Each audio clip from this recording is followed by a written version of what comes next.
Hey everyone, today it's Shobit and I'll be talking about the 7 reasons why product managers fail to get promoted. Stay tuned for more.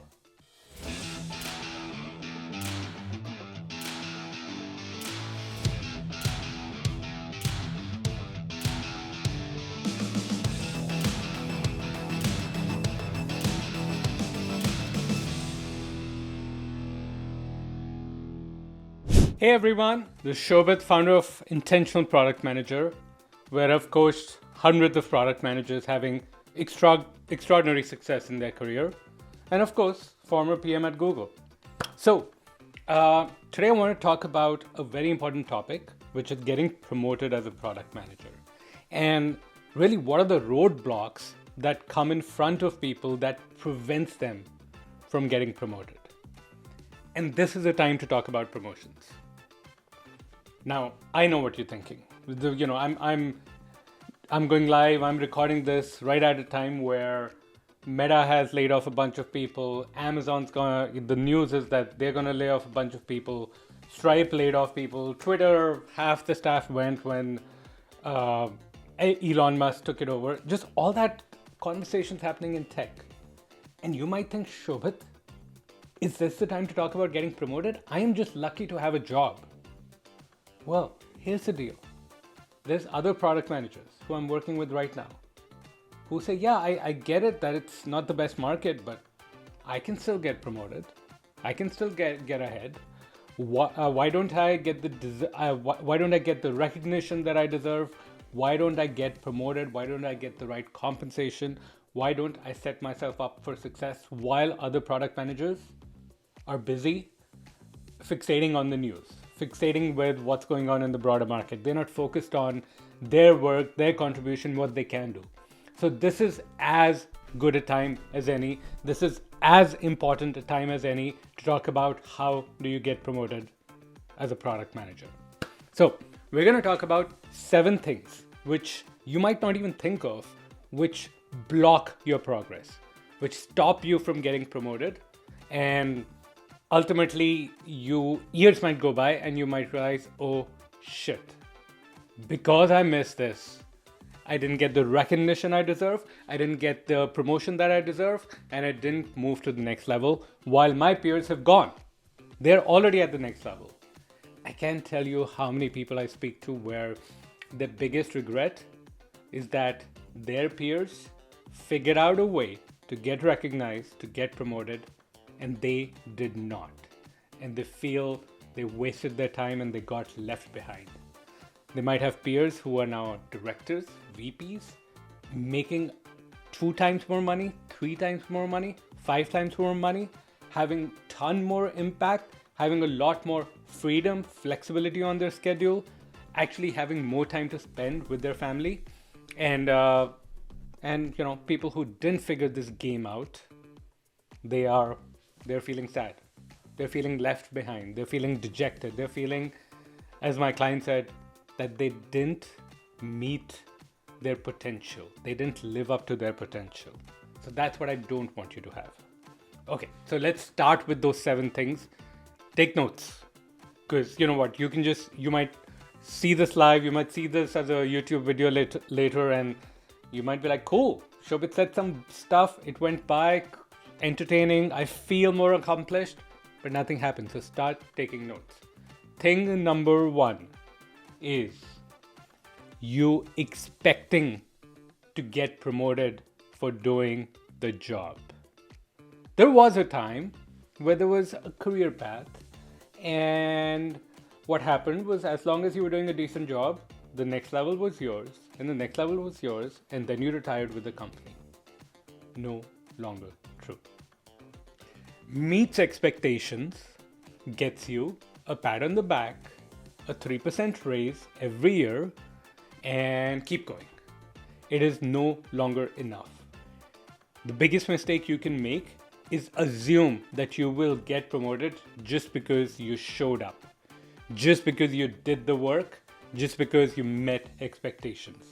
That is no longer enough. That's the first thing. And look, I've seen people go by for years, like for a long time, just meeting expectations and then wondering when they're going to get promoted. And they were like, cool, I was doing fine. Well, fine is not good enough. It's a competitive world out there, and you need to do better than fine. You need to show that you are ready for the next level. Okay, so that's number one. Number two is related.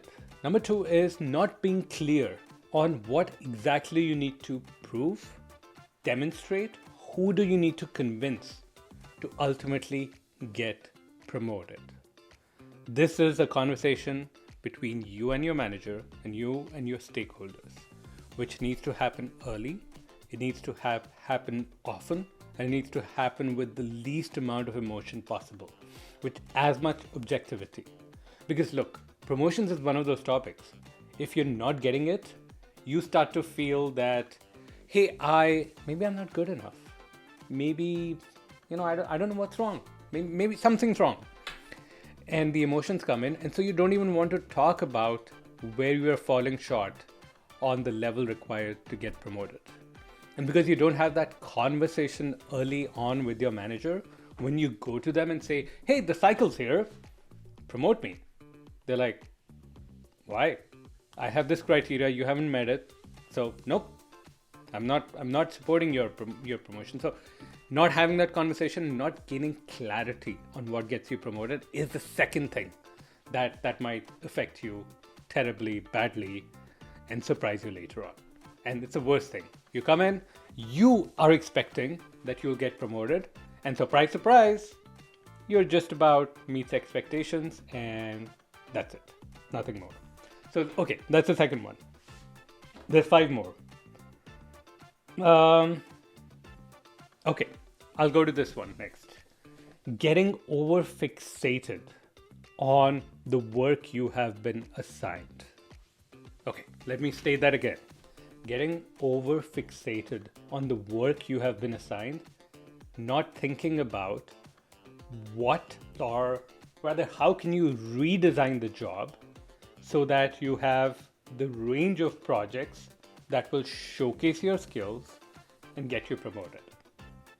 So I'll give you an example. One of my clients reached out to me recently that they have been given a project where they could probably do really well because they have a lot of experience in that area. But it's not a very strategic project. They don't have to establish vision or strategy. They have to mostly execute.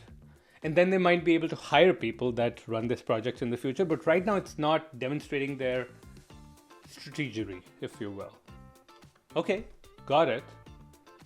But then the real question is, have they redesigned their job and everything that's under their purview so that the range of projects ultimately gives them what they need in order to get promoted? As in project 1, they demonstrated strategy, vision, customer empathy. Project 2, excellent orchestration, project management, working with engineering. Project 3, coordination across multiple areas within the company, managing stakeholders, and across those, they have built up and shown their skills. You've got to be as strategic about designing your job as you're strategic about designing your product. Otherwise, this will be one of those things that you look back and you realize, oh shit, I missed the boat. What do I do now? Do I keep going for another 2 years? Or should I try to find another company where I might be taken at a higher level? So, not redesigning the job, getting over fixated in what you are assigned is one of the mistakes that product managers often make that leads to under promotion. Don't know if that's a word, but I came up with it. Okay, we talked about 3. 3. Let's talk about a few more. Next one. Not building support. Not building support with the people that matter. Product management is all about influence. You're having influence with your stakeholders, with your team. I remember just a few days ago, I spoke to someone who had really gone 4.5 years or so in his previous company, good company, where he didn't get promoted. And he always got feedback that you fail to influence, you fail to build support. That is fatal for your career. If you cannot influence as a product manager, if people don't respect you and follow you, forget it. You're going to be stuck at a certain level. That same influence, you need to build it for your promotion. For people to say, yep, I support this person and they should go to the next level. So, not building enough support for your promotion case, it's just a fatal mistake. I saw this at Google all the time, where you needed to have at least 5-6 people strongly say, yup, absolutely, they are performing at the next level, including product managers who were senior, including senior engineering leaders, including people from your team. You needed to have that well-rounded view to make sure you got promoted. Okay. Next one. Screwing up the relationship with your manager. If you don't have a crazy strong, like super strong support from your manager, where they're literally putting their reputation on the line and saying, look, if this person's not getting promoted, something's wrong, because they totally deserve it. If you don't have that, why would anybody else possibly want to promote you? So that really matters. The manager relationship really matters. And there's ways that on an ongoing basis, you can manage that relationship very, very well. And then there's ways where you can screw it up really, really badly. So the important thing, you need to manage your relationship with your manager. Make sure they're the number one supporter for you to get promoted. And look, I get it. We live in a world where somebody might have 3 managers over the course of 5 years, or I've seen even worse cases. Well, build up your skill to quickly rebuild that relationship with this manager so that they become supportive of you really, really fast. It does not have to take that long. You can build relationships really fast if you know how to analyze, if you know the right steps to take, if you know how to build trust, if you know how to build a sense of respect with each other. You can build that relationship really fast. Okay, we covered 4 points. What's next? Oh, number 5, not setting the value. Not setting the value of the work that you're doing. It doesn't matter what you ship. The only thing that matters is how does the company benefit, and do people recognize the benefits to the company and maybe to the customers.